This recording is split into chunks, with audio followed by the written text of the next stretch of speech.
எடப்பாடி பழனிசாமி உள்பட அதிமுக ஒருங்கிணைப்பு குழுவிற்கு ஒத்துழைக்காத தலைவர்களின் இல்லங்களை முற்றுகையிடுவோம் என்று புகழேந்தி தெரிவித்துள்ளார்.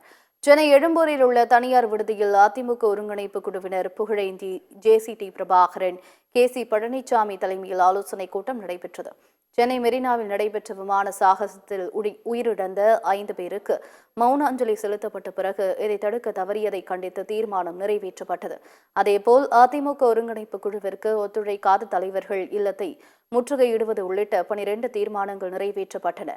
இதனைத் தொடர்ந்து செய்தியாளர்களை சந்தித்த அதிமுக ஒருங்கிணைப்பு குழு நிர்வாகி புகழேந்தி, அதிமுக ஒருங்கிணைப்பு குழுவை ஒருங்கிணைக்கும் முயற்சியில் தனக்கு ஐயப்பாடு உள்ளதாக குறிப்பிட்டார்.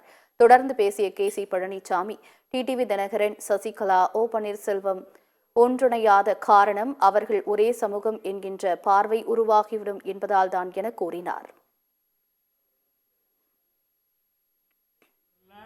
ரெஸ்பாண்ட் பண்ணல, கேளுங்க, எதுவுமே பண்ணல. இனிமேல் வீட்டு முன்னாடி போய் முற்றுகை போராட்டம் எடுப்போம், ரெசல்யூஷன் பாஸ் பண்ணிருக்கோம். நாங்க விடுற மாதிரி இல்ல, அவங்களுக்கு ஈஸியா தெரியும் எங்களை பார்த்து.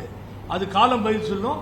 அதை அவங்க முன்னாடி வீட்டு முன்னாடி முற்றுகையிட்டு போராட்டம் நடத்தி அதை ப்ரூவ் பண்ண தான் போறோம். ஆகவே பொதுக்குழுல ஏடிஎம்கேல கேட்கணும்ன்றதான் அங்க இருக்கவங்க கேட்கணும். அங்க உள்கட்சியில கேட்டாதான் அது வழி பிறக்கணும் தான் கேசிபி சொல்றாரு. அதுதான் நடக்கணும். அது நடக்கும் சார்.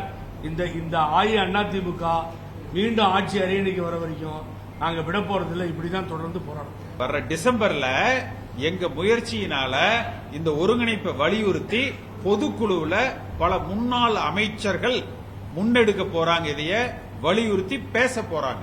டிசம்பர் மாசம் நடக்கிற இந்த பொதுக்குழு, அதிமுக பொதுக்குழு பல திருப்பங்களை சந்திக்கும். இந்த ஒருங்கிணைப்பு குழு பற்றி ஒருங்கிணைய வேண்டும் இந்த இயக்கம் என்பதை வலியுறுத்தி பொதுக்குழு உறுப்பினர்கள், மாவட்ட செயலாளர்கள், ஒன்றிய செயலாளர்கள், பல முன்னாள் அமைச்சர்கள் வலியுறுத்தி பேச போறாங்க.